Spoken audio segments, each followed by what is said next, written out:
We all want the Europeans to do more, to be more active in their own defense, to volunteer earlier, to provide more funding and more support to places like Ukraine. We all want that. But I think it all depends on how you view the American role in the world.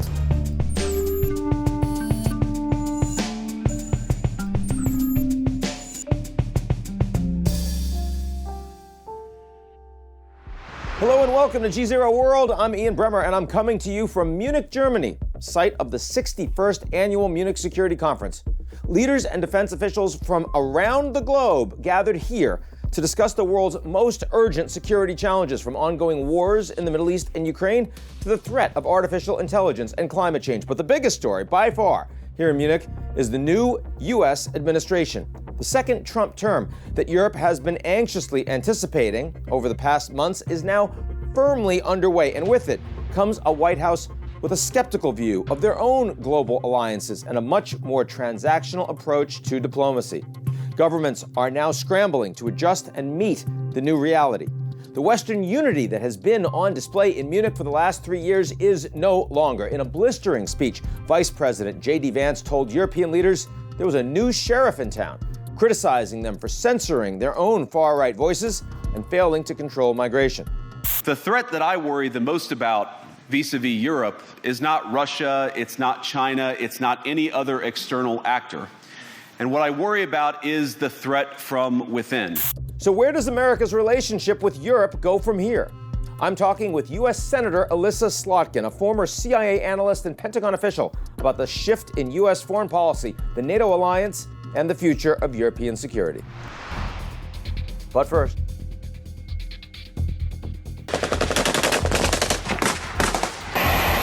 the war was dragging on with no end in sight. Russia gaining ground in the east, Ukraine on the back foot, casualties mounting. Kiev's supporters wanted to end the fighting, and a settlement seemed inevitable. Does that sound familiar? It should.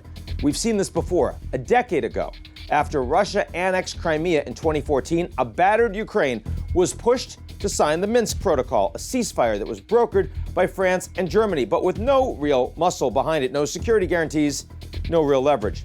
So Russian President Vladimir Putin had no incentive, no carrot, no stick, not to resume his goal of domination over Ukraine. Fighting subsided, but it never fully stopped, and we all know what happened next. Today, in 2025, 3 years after Russia launched its full-scale invasion, Europe faces a choice: avoid repeating Minsk's mistakes or prepare for more Russian aggression down the line. But can Europe go it alone?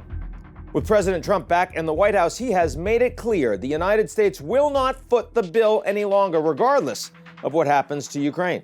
You know, they may make a deal, they may not make a deal, they may be Russian someday, or they may not be Russian someday, but we're going to have all this money in there, and I say I want it back. On February 10th, the White House announced President Trump and Putin had a lengthy and productive call, rattling NATO allies who weren't told in advance and leading to fears that the Europeans and the Ukrainians could be left on the sidelines of any ceasefire negotiations. Now, whatever happens at the negotiating table, the Trump administration is emphatic that Europe is responsible for maintaining its own peace. The Trump administration is very concerned with European security and believes that we can come to a reasonable settlement between Russia and Ukraine. And we also believe that it's important in the coming years for Europe to step up in a big way to provide for its own defense. Can Europe hold the line in Ukraine without U.S. support? President Vladimir Zelensky doesn't think so. He has said security guarantees without America are not real security guarantees. Because here's the challenge. The European Union, for all its economic might and moral outrage over Russia's aggression, is not a military powerhouse. It's a collection of states, each with their own priorities, their own political constraints, and their own defense budgets that, for the most part, have been woefully underfunded for decades. Even after 3 years of war, many European countries still fall short of NATO's wholly inadequate 2% GDP defense spending target. And that means Europe has a lot of catching up to do before it could realistically replace the United States in supporting Ukraine militarily. Could they get there? Maybe. Europe is ramping up weapons production. Some countries, like the Baltics and Poland, have significantly increased defense spending. France has even floated the idea of sending peacekeeping troops to Ukraine's borders, though whether that's a realistic possibility is far from clear. And Trump is above all transactional. He expects a good deal, at least for him. And now a friendly call with Putin won't end the war, but it does create a new diplomatic reality, one where Europe is on the outside looking in. So what's next? Europe will have to answer a question that it has avoided for decades now. Can it be a serious geopolitical player without its ally, the United States, leading the way? And right now, the answer is not yet. But if Trump continues his go-it-alone approach, Europe may have no other choice. Joining me today to talk about the future of European security and where the US-NATO relationship goes from here, Michigan Senator Elissa Slotkin. Senator Elissa Slotkin, thanks so much for joining us. Of course, happy to be here. You and I just came out of the mosh pit that was Vice President JD Vance. Gave a speech last year, but it's a lot bigger speech, and there weren't any seats to be had. Give me your initial takeaways from that.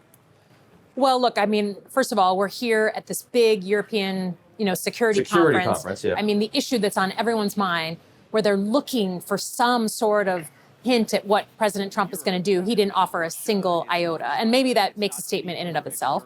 And then he did what I think this administration is kind of, uses as their playbook. He punched others rather than talk about, the United States. He talked about issues with democracy in the United Kingdom and Romania and all these other European countries. He picked out specific cases, of people being arrested with sort of a lack of any EQ about what's going on in the United States. And I think the irony felt a little tough for those of us watching, knowing what the Trump administration is going through right now and what they're doing in Washington. So he wanted to create sparks. He did that.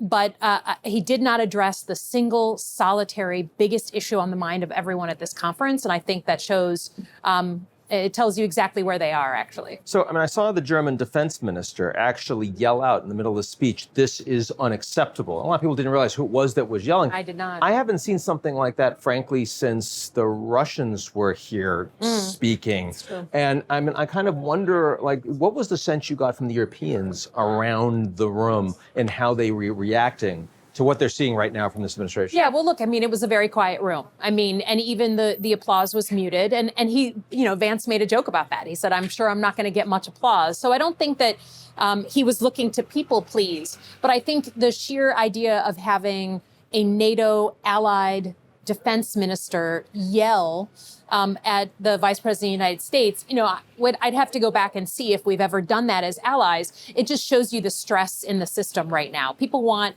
to know what the United States is going to do. There's a lot of uncertainty. We met with President Zelensky today, and I think him pushing back on other European nations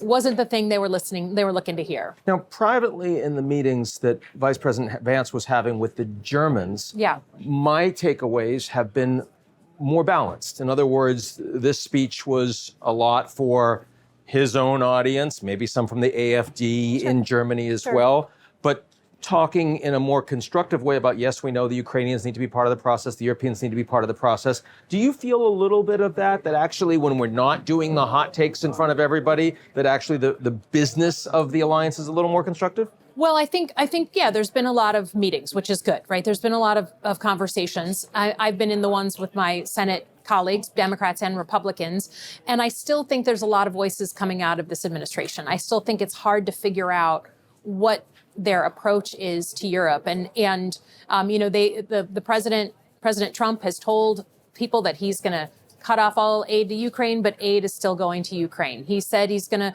negotiate with Putin, sends his defense minister to be hardline, and then walks it all back. So I think there's still a lot of questions, even if the meetings are friendly and productive. Now, Zelensky was clearly surprised by a 90-minute phone call between Trump and Putin, and the initial conversations we saw from Zelensky were a bit of, this isn't any way to run the relationship. When you saw him today, when the congressional delegation saw him, how would you say, did anything he said surprise you in terms of his level of comfort with the situation or willingness to criticize, any of that? I think he was looking to a bipartisan group of senators to say, hey, we've had a long relationship.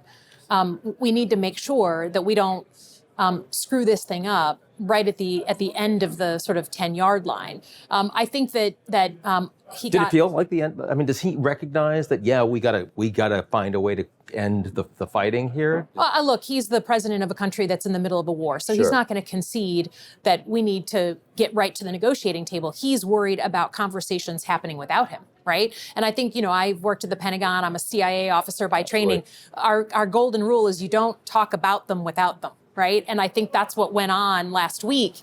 And I think, we tried to sort of support him by saying, look, we see this as a bigger issue than just Russia, Ukraine, right? The Chinese are watching everything that's going on here. They're watching American staying power. They're trying to understand, does America actually even care about democracies getting invaded?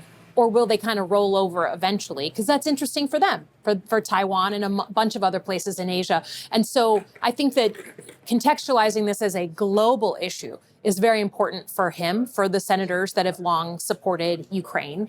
And I think, he is trying to understand the voices coming out of the administration too, right? I think it's still hard to figure out. Now, Ursula von der Leyen, speaking right before Vice President Vance, talking about a transatlantic relationship in crisis, a recognition that Europe has not taken a lot of these issues as seriously as they should. They need to be much more competitive, spend a lot more, but also saying that Ukraine is not just a European problem, it's an American problem. How much do you see this resonating with your colleagues in Senate right now? Because you're in a bipartisan codel, right? So it's a great time for you all to actually get together and have real conversations. Yeah, and actually develop legislation and things we want to do together. And that was happening in real time as we met with the Secretary General and with Zelensky. I think you're going to see bipartisan support for NATO countries paying their fair share. And we've talked about that for a long time. We've tried the carrot, we've tried the stick, we've tried all kinds of different things. If Russia invading Ukraine doesn't get you and your country on the continent of Europe to spend the agreed upon amount on defense, we got to have some tough conversations. Italy, Spain, Portugal, they're closer to this than the United States of America, and yet they're not pulling their fair weight. And so you're going to see bipartisan support for that. I think there was also bipartisan support for understanding that this is an American issue. It's a global issue. Particularly if you care about sending a message to China, if you care about American leadership role in the world, if you care about bringing down our defense, spending on other countries, then we got to resolve this in a way that's durable, that's serious, and doesn't prompt Putin or Xi Jinping to just start willy-nilly invading other countries. Now, I think a lot of the people that are watching this don't realize that this meeting, which you and I have participated in for years and years, is actually a unique opportunity where Democrats and Republicans from the House and Senate get together, travel together, and spend a couple of days together. Did you feel this has always been a spirit of bipartisanship? The country is very polarized right now. Do you still feel that same spirit of bipartisanship on this trip? I think I felt positive because, you're getting on the plane with people, you're talking about the traffic, you're having normal human interaction. This is the McCain sort of legacy delegation. So in the name of John McCain, Cindy McCain, his wife, is with us. So it's hard to forget his legacy of just, that the division should end at the water's edge and we should approach the world in a bipartisan way. There's no doubt about it. It's a stressed time, but I think it's a good thing for us to have this time together. And in those meetings, we're realizing we're not as far apart on a lot of Ukraine-Russia issues. Now, my Republican colleagues have a special responsibility to speak up with the Trump administration, right? The Republicans have the White House, the House, and the Senate. They got all the keys here. So if we're going to do something important, they're going to be the ones to have a closed-door conversation. But I think the humanizing aspect of Democrats and Republicans being together is vital right now. Now, you said that China's watching this very closely as well, not just Putin. Do you think, coming out of this meeting so far, if you're the Chinese, do you feel like you have a world with more opportunity? Or are you worried about the level of instability? How do you think they would gauge this? Well, certainly when they watch the feed of the vice president's speech and they see that he did not mention Russia or Ukraine once, they could easily say to themselves, great, Trump said he was going to end this no matter what. Trump said he said all kinds of glorious things about Vladimir Putin over the years. Looks like we're on the downswing on this. And American resolve was short-lived, right? I completely understand that. I want to throw another argument at you, see what you think, which is that you've got Trump, who is now pushing von der Leyen and others to talk about 3.5, 4, even 5%. She took that question. clearly the Russians and the Chinese, they don't want the Europeans spending that much more on defense and alliance. You don't want the Americans being able to move a whole lot of troops and the materiel to Asia, to another front, which clearly is a shared priority of the Trump administration. Do you think that plays too? Yes. I mean, look, I think it's good. I mean, and I'd have to say it's clear that President Trump's threats are what's moving NATO. That and Putin are what is moving these countries who have not spent as much to spend more, including Germany, where we're sitting right now. I think we all want the Europeans to do more, to be more active in their own defense, to volunteer earlier, to provide more funding and more support to places like Ukraine. We all want that. But I think it all depends on how you view the American role in the world. Do you believe that the United States of America has a unique leadership role? Or are you okay with the Chinese having a leadership role, with a European nation are you okay with kind of a multipolar, like lots of leaders with lots of different agendas? Can the Americans make that decision? I mean, even if they wanted to? Since World War II, it hasn't just been our decision. You ask any European here, I used to walk into a meeting when I was at the Pentagon, an international meeting, and I'd say, okay, what are our ideas? Let's say we were fighting ISIS in Iraq and Syria. And they'd say, well, you're the United States. Like, tell us what we should be thinking about, right? I mean, so whether that's right or wrong, it is, and it has been since World War II. And we make mistakes abroad. We have every right to look at our spending abroad and curtail that if we think it's waste, fraud, abuse, whatever. But I would rather have American leadership role in the world any day over a Chinese leadership role. And I think that's what we're talking about. It's a vacuum that would be left for others to fill. Elissa, last question for you. Do you think the Americans are walking away from that leadership role right now?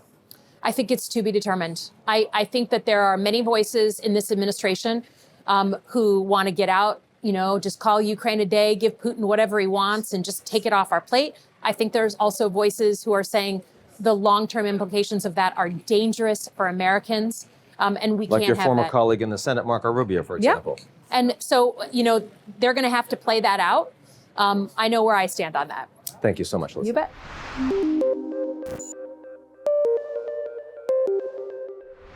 That's our show this week. Come back next week. And if you like what you've seen, or even if you don't, but you have your own demands for ending the war in Ukraine, why not? And why don't you take a minute to sign up for our excellent morning newsletter? It's fittingly called GZERO Daily.